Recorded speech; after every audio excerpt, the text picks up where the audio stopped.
धीरे बोलो, कोई सुन लेगा। यह बात हम सब के कानों में पड़ी होगी और हमारे मुंह से भी निकली होगी।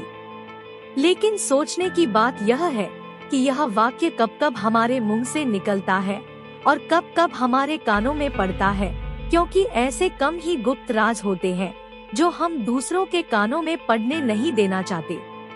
अक्सर परिवार में अशांति का कारण हम स्वयं ही होते हैं। हम इस बात को देख पाए भले ना देख पाए, पर यह असल सत्य है, क्योंकि जाने अनजाने मूर्खता बस हम खुद ही अपनी वह बातें दूसरों को बता देते हैं जो हमें कभी नहीं बतानी चाहिए, और वही बातें जो जाने अनजाने हमने किसी दूसरे के सामने बता दी थी, वही हमारे दुख का कारण बन जाता है, वही हमारे झगड़े का कारण बन जाता है, और फिर बाद में हमें पछतावा होता है कि मुझे यह बात किसी को नहीं बतानी चाहिए थी। इसीलिए आज की जो बौद्धिक कहानी मैं आपको सुनाने वाली हूँ, उसे सुनने के बाद आपको 7 ऐसी बातें पता चलेगी जो आपको कभी किसी ने नहीं बताई होगी। यह जो 7 बातें आपको क्यों किसी को नहीं बतानी चाहिए, इसके पीछे का तर्क भी मैं आपको दूंगी। और इन 7 बातों के अलावा अगर आपको लगता है कि कोई बात ऐसी है जो मुझसे छूट गई या मैं नहीं बता पाई, तो कमेंट सेक्शन में जरूर बताना। इससे पहले कि आप इस पौध कहानी में खो जाएं, इस चैनल को सब्सक्राइब जरूर करें। तो चलिए कहानी शुरू करते हैं। एक समय की बात है। एक नगर में रिंकू नाम का एक युवक रहता था। वह गरीब था और उसके पास कोई पैसा नहीं था। उसके पास 2 वक्त की दाल रोटी भी बड़ी मुश्किल से नसीब होती थी। किसी काम की तलाश में दिन रात खोज करने पर भी उसे कोई काम नहीं मिल रहा था। उसने एक दिन परेशान होकर अपनी पत्नी के सामने सारी समस्या बताई। उसने कहा कि मैं जिस जगह भी काम मांगने के लिए जाता हूँ तो हर कोई मुझे यह कहकर काम नहीं देता कि हमारे यहाँ काम करने वाले की जरूरत नहीं है। मैं काम की तलाश कर करके थक चुका हूँ। मुझे समझ नहीं आता कि मैं तुम लोगों का पेट कैसे कैसे भरूंगा, अपने बच्चों को कैसे पालूंगा। मुझे दिन रात यही चिंता खाई जा रही है। यह सुनकर उसकी पत्नी ने कुछ सोचकर कहा कि तुम एक आदमी के पास एक बार ही काम मांगने के लिए जाते हो और जब वह काम नहीं देता तो तुम दोबारा उसके पास जाते तक नहीं हो। अगर तुम्हें उनसे काम लेना है तो तुम्हें हमदर्दी जताने होगी, तुम्हें उनसे हमदर्दी हासिल करनी होगी। अपनी गरीबी दिखानी होगी कि वह लोग तुम्हारी मजबूरी समझकर तुम्हें काम पर रख ले। इसी उपाय से तुम काम पा सकते हो। यह बात रिंकू के मस्तिष्क में बैठ गई और अगले दिन वह काम मांगने वही जा पहुंचा जहां पर वह पिछले दिन काम मांगने के लिए गया था। लेकिन इस बार उसने हाथ जोड़कर उस सेठ से प्रार्थना की, उससे विनती की कि वह बहुत गरीब है और उसे काम की बहुत आवश्यकता है। वह जो कुछ भी उसे देंगे उसमें संतुष्ट हो जाएगा, पर कृपया करके मुझे अपने यहाँ काम पर रख लो। उसकी यह हालत देखकर उसके सेठ ने काम पर रख लिया। वह रोज वहाँ पर काम पर जाने लगा। अंदर ही अंदर वह खुश तो था कि उसे काम तो मिला, लेकिन उसे वेतन दूसरे लोगों से कम मिलता था। वही काम जो दूसरे लोग कर रहे थे उन्हें ज्यादा वेतन मिल रहा था और इसे कम वेतन मिला था। जब इस बारे में उसने अपने सेठ से कहा तो सेठ ने कहा कि देखो भाई, तुम्हें काम की जरूरत थी, मैंने तुम्हें काम दिया। मेरा धन्यवाद करने की बजाय तुम मुझसे शिकायत कर रहे हो। यह कैसी भलमनसाहट है। यह सुनकर रिंकू वहीं पर चुप हो गया। बात कहीं ना कहीं सत्य थी। सेठ ने तो उसे उसकी मजबूरी के हिसाब से ही काम दिया था और इसीलिए उसे अपने अनुसार ही वेतन देता था। लेकिन धीरे धीरे उसने यह बात अपने सगे संबंधियों और अपने दोस्तों को भी बताना शुरू कर दी कि उसका सेठ कैसा आदमी है और उसे कितना वेतन देता है।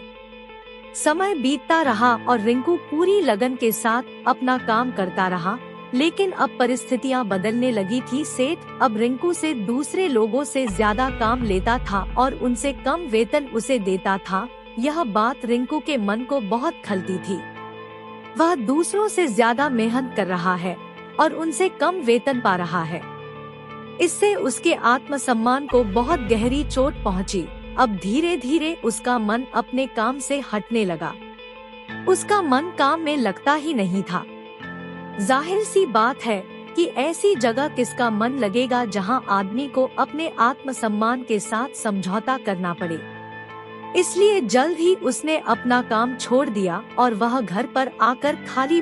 अब उसके पास घर का खर्चा चलाने के लिए भी पैसे नहीं बचे थे।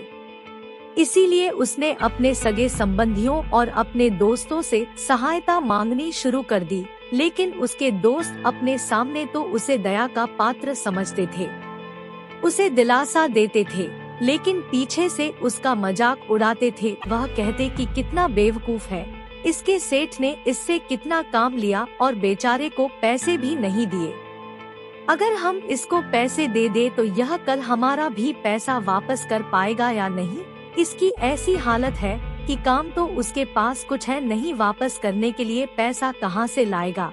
और इसी वजह से रिंकू की हालत दिन ब दिन खराब होती जा रही थी। अब वह दिन रात तनाव में रहने लगा था। वही दोस्त, वही सगे संबंधी जो उसके अपने होने का दिखावा करते थे, वह उसे दया का पात्र समझने लगे। उन्हें उसके ऊपर तरस आ रहा था। सब लोग आकर उसे ज्ञान तो बहुत देते, लेकिन कोई सहायता नहीं करता था।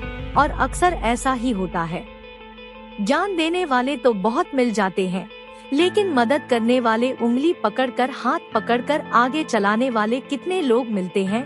इंडिया में तो ना के बराबर मिलते हैं।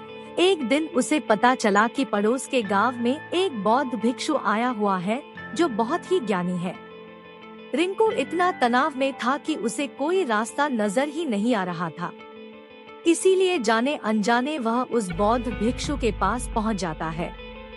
वहां पहुंचकर सीधे उनके पैरों में गिरकर रोने लग जाता है। वह रोते रोते उन्हें अपनी सारी परिस्थिति बताता है। उसे बताता है कि किस तरह उसके सेठ ने उसका फायदा उठाया और उसके सगे संबंधी उसके साथ कैसा व्यवहार करते हैं। सारी बातें सुनकर बौद्ध भिक्षु ने उसे चुप कराते हुए कहा कि बंदे, यह सारी समस्याएं तुम्हारी बुद्धिहीनता और तुम्हारी मूर्खता के कारण उत्पन्न हुई है। अगर तुम्हारे अंदर विवेक होता तो इसमें से एक भी समस्या तुम्हारी चित्र को दुखी नहीं कर पाती। लेकिन तुमने अपने विवेक के कारण, अपनी मूर्खता के कारण खुद ही अपने रास्ते में कांटे बिछा दिए। आज मैं तुम्हें ऐसी 7 बातें बता रहा हूँ जो भूल कर भी किसी को मत बताना, और इन बातों का अनुसरण करते हुए तुम बाहर से मिलने वाले दुखों को तो दूर कर ही सकते हो जो बेवजह दुनिया की वजह से तुम्हारे अंदर पनपते हैं। पहली बात जो किसी को नहीं बताना चाहिए वह है अपनी मजबूरी। अपनी मजबूरी का दिखावा करके दूसरों का दान का पात्र बनकर उनकी सहायता लेने की गलती कभी मत करना। हो सकता है कि आज वह तुम्हारी मजबूरी देखकर तुम्हारी सहायता कर भी दे, लेकिन कल वह तुम्हारा फायदा उठाने से भी नहीं झुकेगा, और अगर फायदा भी नहीं उठाया तो दूसरों के सामने तुम्हारा मजाक बनाने में तो कभी नहीं झुकेगा। इसीलिए कभी भी अपनी मजबूरी का दिखावा मत करो। अगर घर में 2 रोटी है, सूखी रोटी है, तो वही खाकर सो जाओ, लेकिन दूसरों को इसके बारे में भनक तक नहीं लगनी चाहिए। जरा आप खुद सोचो, मजबूरी बताने का क्या प्रयोजन होता है? या तो वह दूसरों से सहानुभूति हासिल करना चाहता है क्योंकि कोई आर्थिक मदद मिल सके, लेकिन अगर आप गौर से देखें तो दोनों ही परिस्थितियों में दूसरा आदमी आपका फायदा उठाने से नहीं झुकेगा। अगर फायदा नहीं भी उठाएगा तो अपनी नजर में तो वह आपको मूर्ति समझेगा, बेवकूफ समझेगा, और दूसरों के सामने आपका मजाक तो जरूर बनाएगा। इसीलिए अपनी मजबूरी के बारे में कभी किसी को मत बताना। दूसरी बात जो किसी को भी नहीं बतानी चाहिए वह अपने अतीत की गलतियां और भविष्य की रणनीतियां। जरा सोचो कि अगर हम अपने अतीत की गलतियां किसी दूसरे को बताते हैं तो उसका क्या प्रभाव होगा। वह गलतियां ठीक तो नहीं की जा सकती, जाहिर है, तो उसे बताने का क्या प्रयोजन है। आप अपने अंधेरे पक्ष को खुद दुनिया के सामने बता रहे हो। आप खुद अपनी गलतियां दूसरों के सामने बता रहे हो। इससे उस आदमी की नजर में आपका एक चरित्र घटित हो जाएगा और वह भविष्य में हमेशा आपको उसी नजरिए से देखेगा। इसीलिए किसी भी आदमी की नजर में अपना चरित्र गठित मत होने दो और जरा सोचो कि आप व्यर्थ में ही अपने भविष्य की रणनीतियाँ दूसरों के सामने बता रहे हो, जबकि वो लोग आपके काम का हिस्सा ही नहीं है। उनके सामने अपने भविष्य की रणनीतियों का डंका बजाने का क्या फायदा? जो लोग आपकी सहायता तो नहीं करेंगे, लेकिन आपके भविष्य की रणनीतियों में बाधा जरूर बन सकते हैं। आप खुद अपनी सोच से सोच कर देखिए कि आपके साथ भी ऐसा कभी हुआ होगा कि आपने अपनी भविष्य की रणनीति किसी को बताई हो और वह काम कभी सफल ही नहीं। तीसरी बात जो किसी को नहीं बतानी चाहिए वह है अपने घर की बातें। जो भी हमारे घर के अंदर आपस में बातचीत होती है, हमारे माँ बाप के साथ, हमारी पत्नी के साथ, हमारे बच्चों के साथ, वह बातें परिवार तक ही सीमित रहनी चाहिए। अगर आप इन बातों का दूसरों के सामने ढिंढोरा पीटते हो तो दूसरों को आपके घर में घुसने का एक मौका मिल जाता है और वह इसका फायदा उठाने से कभी नहीं चुकेंगे। आपके परिवार के सदस्यों को आपसे दूर लेकर जाने की कोशिश करेंगे।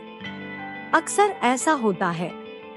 हम समाज में देखते हैं कि हम अपने घर के झगड़ों को कम करने के लिए उन झगड़ों को अपने पड़ोसियों और दूसरे सगे संबंधियों को बता देते हैं, लेकिन इससे आपको सहायता कभी नहीं मिली होगी, बल्कि आपके घर की लड़ाई झगड़े और ज्यादा बढ़ गए होंगे। जाहिर है वह बढ़ेंगे। अगर आप अपने माँ बाप की बात दूसरों को बताएंगे तो आपके माँ बाप को बुरा लगेगा ही कि हमारा बेटा हमसे बताए बगैर दूसरों को यह बातें बता रहा है।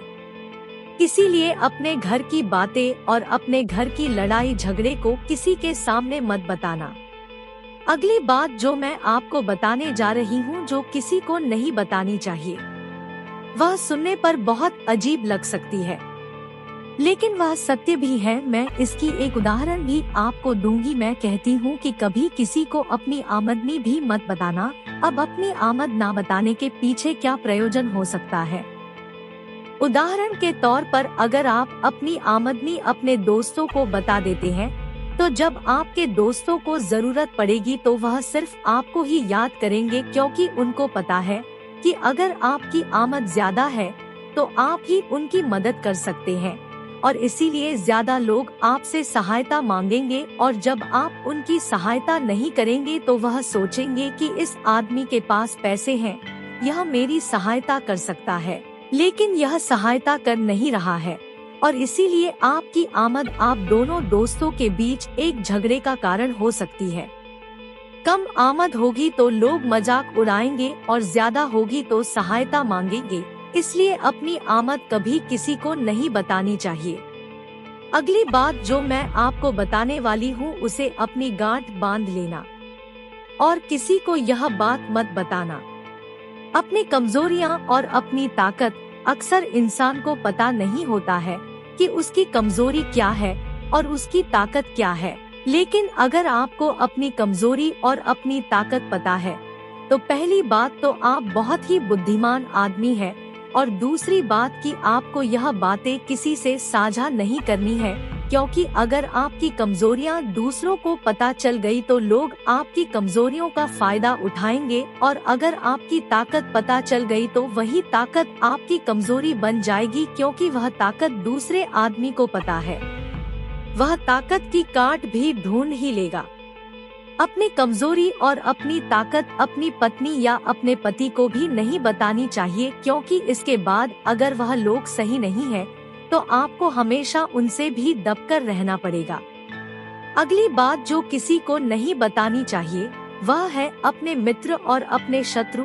आप अपने मित्रों के बारे में अगर दूसरे लोगों को बताएंगे तो वह आपके मित्रों के साथ अपनी घनिष्ठता बनाकर आपको धोखा दिलवा सकते हैं। वो लोग आपके गहरे मित्रों को आपसे दूर करने का प्रयास कर सकते हैं। अक्सर आम आदमी ऐसा नहीं करता, लेकिन आपके दुश्मन ऐसा करने की कोशिश कर सकते हैं, और दूसरी तरफ आपके शत्रु का भी किसी को नहीं पता लगना चाहिए, क्योंकि आज जो आपका मित्र है अगर कल वह आपका दुश्मन हो गया तो वह आपके दुश्मन के साथ ही मिलकर आपको परास्त कर सकता है, आपको धोखा दे सकता है।